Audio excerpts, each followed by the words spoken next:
Okay, let's unpack this. For the last few weeks, our adventurers have been navigating some pretty complex stuff. Political plots, ancient curses, the whole dragon cult threat. You'd think they were ready for anything. But for this deep dive, we're following them into a place that tested their souls, not just their swords. The Citadel of Lightlessness. Hmm. It's this corrupted fortress that basically acts as a sheer drop into the Shadowfell. Yeah. A truly desolate, life-sapping realm. Yeah, this is a huge session to analyze. It really is. Our mission here is to understand the nature of the horror they faced. And it's the horror that was less about, physical wounds and more about psychological, just existential depletion. Right. We're going to trace their descent from the world they know into a plane of pure despair, look at the deep price of entry, and then that pivotal moment they freed a legendary creature. A moment that really shifted the balance of power across the entire region. Absolutely. So the stage for this was really set back in session 15. The party was heading north from Thunder Tree. Right after they got that cryptic warning from Radis, the druid. Exactly. He warned them about a great darkness spreading. And as they traveled, the world itself started to feel wrong. We talked about that bizarre cosmic phenomena, the ground shaking, static in the air. And the sun just vanished.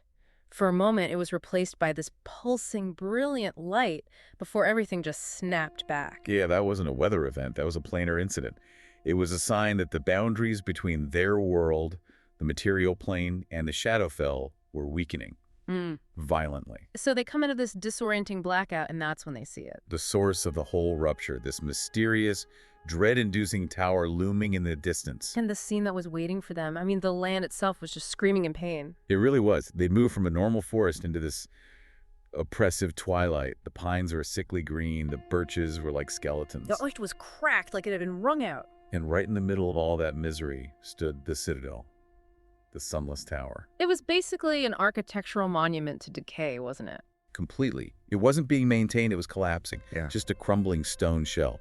The western face was so damaged you could see straight through to the hollow floors inside. But the real thing was the air. Oh, the air. It was heavy and cold and just saturated with this palpable despair. You could practically breathe the sadness. It was like a physical weight on your chest.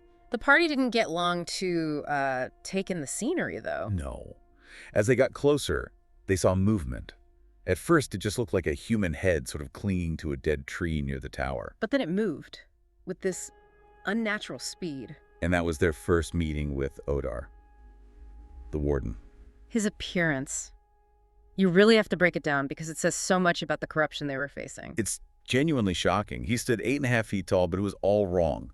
All insect-like elongation, spindly limbs, bony claw-like fingers. It's the face, though. That's the part that sticks with you. Exactly. It wasn't just ugly, it was violently misshapen, described as smashed, exposing the skeleton underneath. The flesh was pulled so tight you could see his ribs through a wound in his chest. And the mouth. Yeah. Wide, stretched into this awful smile, filled with rows of crooked teeth that pointed backward. Backward. So not for chewing. For grasping, for preventing his escape. He was drooling as he spoke, and his voice was this chilling baritone, demanding just one thing from them. Their names. Their names. And the party's reaction was immediate. It was visceral. This gut-deep collective feeling of, do not speak your name to this creature. Which is such a critical moment. They were sensing intuitively the danger of giving up a true name. Right, this isn't just introducing yourself. Not at all. In so many magical traditions, your true name is tied to your soul. If you give it away, you give someone power over your will, your fate, your very essence. By refusing, they denied him his most critical weapon. And when they refused, the whole polite guardian act just dropped. Instantly. His eyes went completely black. The malice was just overwhelming. He threatened to peel the skin from their bodies. He didn't use the door. No. He scaled the exterior walls with this terrifying, unnatural agility.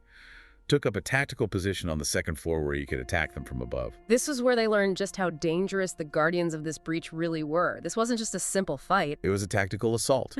He struck Ohio Jim, the dwarf rogue, almost immediately. And the force was incredible. So immense that the rogue, who's normally very resilient, was just rendered unconscious, gone from the fight in the opening volley.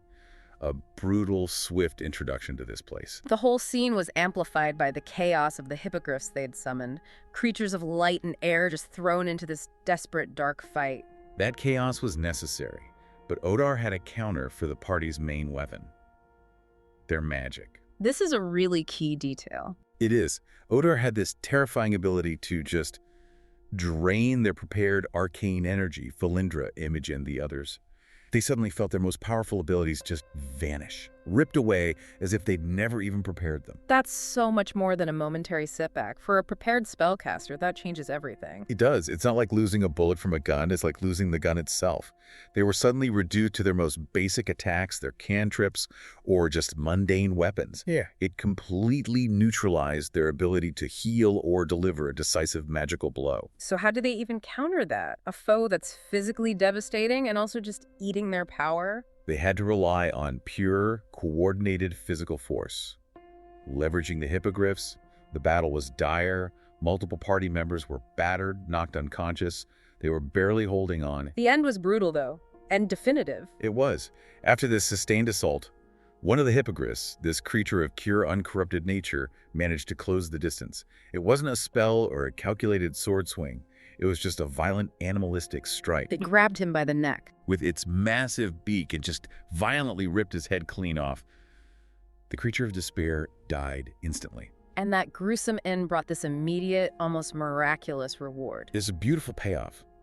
As Odar's body fell, 3 glowing orbs of pure magical energy appeared.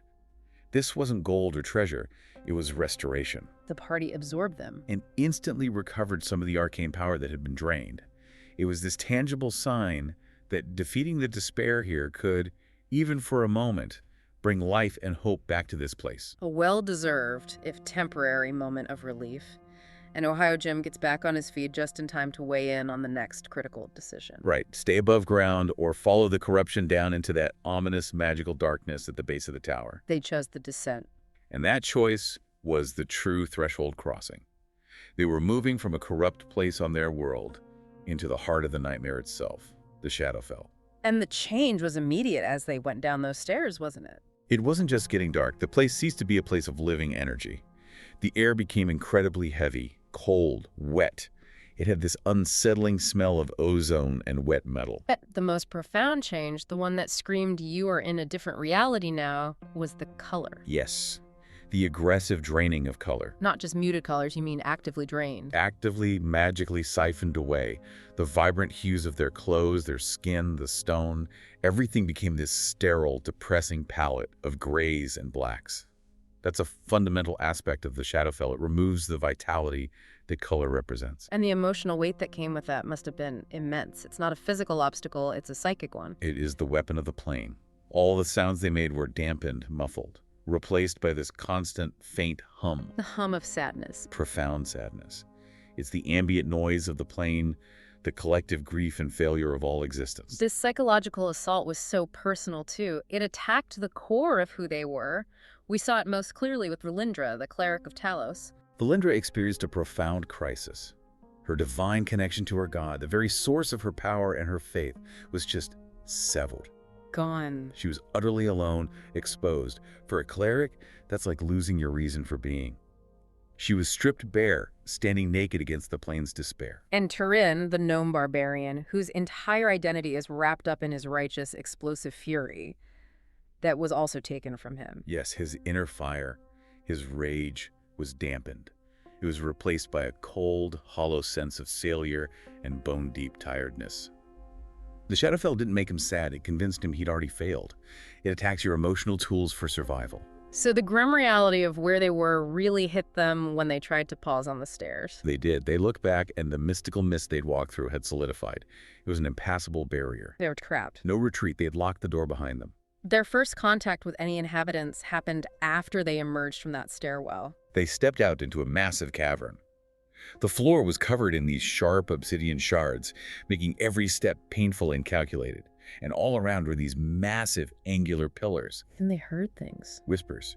Faint, mocking laughter echoing in the darkness. Which led to that surprising encounter with the goblin. Right. They found a single goblinoid hiding. When they confronted him, he demanded they halt, said he was working for Odar. And when they told him Odar was dead, His reaction was just pure emotion.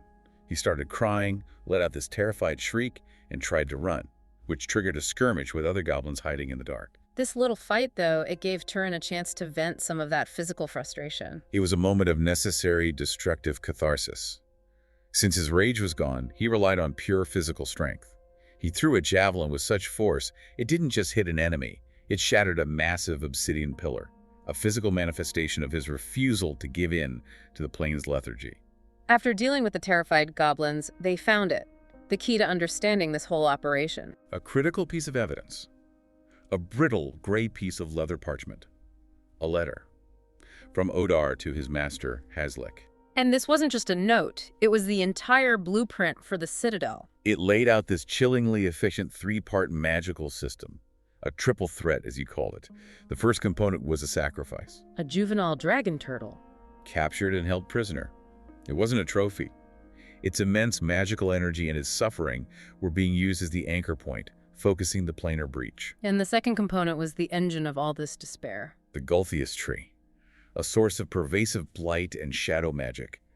Haslik had clearly found a way to amplify its malevolence. And the goal, tying these two forces together. The goal was to use the tree to siphon despair from captured victims like those poor goblins and convert that misery into pure magical energy. That energy was then funneled through the dragon turtle to permanently tear the Shadowfell open onto their world. This wasn't a temporary incursion. This was a plan for eternal, devastating conquest. The scope was just enormous. Realizing the stakes, that this was about saving their entire reality, they took a short rest in this creepy chamber filled with petrified bodies. Right. And then they opened the double doors to the heart of the corruption. The inner sanctum. And the sight that greeted them was, well, it was both sinister and deeply unnatural. The Black Lake. Tell us about this lake. The description is so important. It filled this vast circular cavern. And the water wasn't just dark. It was perfectly black, glassy, and non-reflective. Like polished darkness. Exactly. It seemed to absorb light, a profoundly oppressive atmosphere. And there, in the middle of it, was the dragon turtle. A horrific sight. This creature of immense power was completely immobilized, held in a pulsating purple magical sphere, with 6 gigantic writhing roots plunging from the tree into the water, holding it down. Its suffering was literally powering the entire breach. And overseeing it all was the primary antagonist, the Gulthias Tree. This thing was just the central point of all the evil in this place. Massive, malevolent, made of dark obsidian wood with thorny bark. And it wasn't just standing there, it was actively weeping this thick, dark sap that looked like congealed blood. And the tree didn't wait for them to attack, it went straight for their minds. Absolutely. The moment they stepped in, it spoke directly into their thoughts, hitting every single party member at once, exploiting their deepest fears, their past failures, amplifying every painful truth. This is why the Shadowfell is so terrifying. It weaponizes your own trauma against you. And it had a physical manifestation too. A shadow hound, made of concentrated darkness with glowing red eyes, appeared. It was a projection of the tree's influence, taunting them, warning them their struggle was futile. After that barrage, they knew they couldn't just rush in. They tried to be subtle. They did. They tried to craft an improvised boat from the obsidian shards to cross the lake. But the plane itself just rejected that, didn't it? Completely. As soon as the obsidian touched the black water, it just melted, disintegrated. The message was clear. There are no subtle solutions here. The fight had to be direct and destructive. So finesse failed. They chose overwhelming force. And their strategy was brilliant in its brutality. A two-part assault. First, they cast a debilitating slickness at the tree's base to neutralize its roots and prime the target. And then They followed it immediately with a massive magical fire attack, and that corrupted tree, drenched in its own dark, flammable, blood-like sap, just erupted into a towering blaze. they turned its own grotesque biology against it. Exactly. The weeping sap became an accelerant. The fire roared, lighting up the cavern in these sharp, flashing colors, the first real color they'd seen since they arrived. But setting it on fire was just the declaration of war. This led to the most harrowing part of the entire session. The tree, facing its own destruction, unleashed its final, most insidious weapon, the horror of internal betrayal. This is where the charm abilities come in, twisting their unity against them. It was overwhelming, designed to sever trust. The horror was instant as party members started turning on each other. And the most painful example. Was Ohio Jim. The dwarf rogue they had just stabilized after Odar's attack. He survived the physical threat, only to immediately succumb to the psychic one. He was charmed. And without a moment's hesitation, he physically grappled Turin, the gnome barbarian, and started trying to drag him toward the massive blazing tree. The psychological weight of that. I mean, you're not fighting an enemy, you're fighting your friend, who's a prisoner in their own body. It's the ultimate violation. The situation became desperate almost instantly. They were fighting the clock to save their allies from themselves while the tree's roots were still thrashing and the Shadow Hound was still menacing them. So strategically, how do you even handle that? The immediate threat is the person next to you. It forces a dangerous triage. You can't ignore the tree, but you can't let your friends drag you to your death.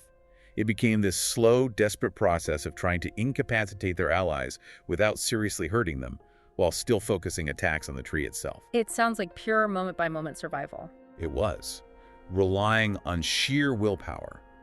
And the victory, when it came, wasn't from a massive fireball. It was a focused act of will. A spiritual weapon. That's right. A single, divinely manifested strike landed the final blow. And the effect was immediate. The obsidian bark flaked away, the bleeding sap stopped, and that massive purple sphere holding the dragon turtle just dissipated. And the most important thing. The charms instantly dropped. The entire party was released. The psychic terror just lifted, leaving them exhausted but clear-minded, realizing the horror of what they'd almost done to each other. And the dragon turtle, free after who knows how long. It was magnificent. It swam to the shore and communicated telepathically with Plepiep, the druid, and it delivered this absolutely transformative news. It confirmed the shadow magic was broken. Not just its own bonds, but the broader corruption. And this had a profound ripple effect. The turtle confirmed that Plepjup's family members, who had been victims of a shadow transformation in the Evermore Swamp, they were now free. So this wasn't just a big picture victory. It was the reversal of a foundational personal tragedy for one of them. The deepest possible reward. And the turtle offered a gift before it left. It did. It spat out this smooth humming rock named Mitzvah, a magical companion rock that returns when thrown. But more importantly, it vibrates when near an Evermore family member. A magical homing beacon. A tangible link to the family they're still searching for. And with that, the creature plane shifted away, its freedom complete. Before they left, they gathered their spoils from the base of the now charred tree. Gold, black opals, and one deeply mysterious artifact. A bronze key. Shaped like a serpent devouring its own tail. The Ouroboros, radiating this cold, ancient energy, an object that just screams of deep, cyclical, magical significance. And then came the final, overwhelming reward, the return. They stepped back through the door where they entered the cavern, and the influence of the Shadowfell wasn't just lifted, it was ripped away. Instantly. They were back. Back in the vibrant realm of Faerun. The crushing weight was gone, the colors returned with this overwhelming saturation. The air was fresh, even the ruined tower. It was now fully restored. The stone was whole again. The world literally breathed again around them. They didn't just win a fight. They healed the land itself. So what does this all mean? Beyond that triumphant return to the light, they didn't just defeat a monster, they closed a major breach to a nightmare plane. The sheer scale of what they accomplished is huge. The fact that the entire area instantly healed is the ultimate evidence. They reversed a permanent threat of planar convergence. This is a victory that secures a region for years. But the joy of that is tempered by two terrifying pieces of evidence. First, that Ouroboros key. What's the deeper significance there? This is the critical thread going forward. The Ouroboros symbolizes cycles, infinity, perpetual return.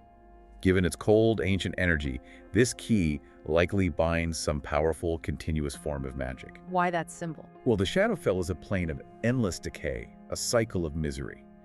This key could represent Hazlick's attempt to bind that cycle, maybe for immortality or to unlock something that guarantees his ability to return after any setback.